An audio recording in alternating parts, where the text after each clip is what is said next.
Hello guys, may gagawin na naman tayo. I-check natin to kung bakit nababasa yung likod ng backing plate.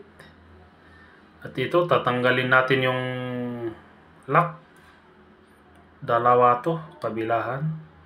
At ito na, natanggal natin yung rubber cap. At may nakita tayo. Grabe, gas-gas yung rubber cap nito. Tapos natin natanggal yung rubber cap, hugasan natin bago natin nilagay yung binili ng bago. Yan, hugasan natin para matanggal yung dumi. Pagkatapos natin hugasan, pupunasan natin ng ito yung kwan. Ito pala, lilihain natin tong piston niya. Ayan, nalagay natin. Tapos kakabit natin itong brake shoe.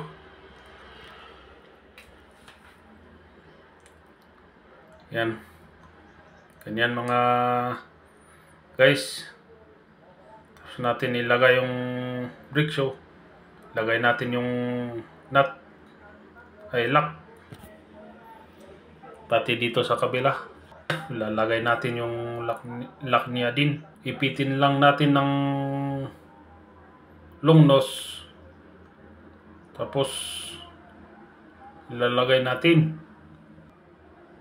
Yan, ipitin natin ng long nose. Tapos tutulak natin sabay ikot. Yan, yan mga loads. Tapos itong spring niya, yan, ipitin lang natin ng long nose. So, tapos hilahin natin yan. Yan, mga loads.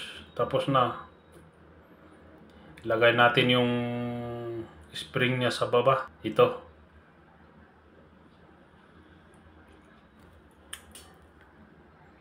Tapos lahat. Itong brake drum na naman, lagay natin.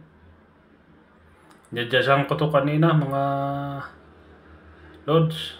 Kaya lagay na lang natin yung brake drum. Okay na.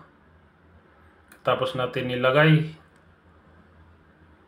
Ibabrush natin yung ang stand nito. Grabe ang kalawang.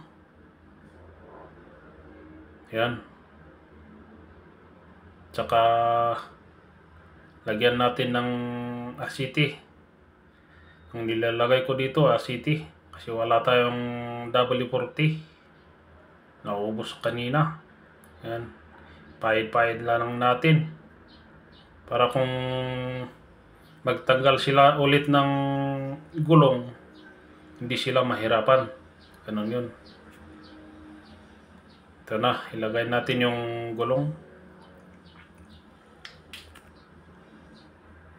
Isasalpak natin. Oh. Tapos natin ilagay ang gulong. Lagay natin yung nut.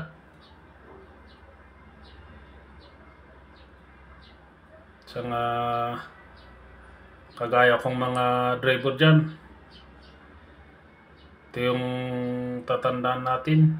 Palagi natin i-check yung brake natin kasi isa ito sa importante na kailangan natin i-check.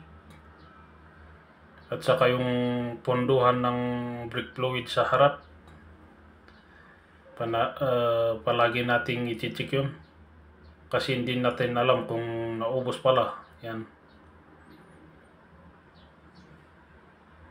muntik to mga loads. Buti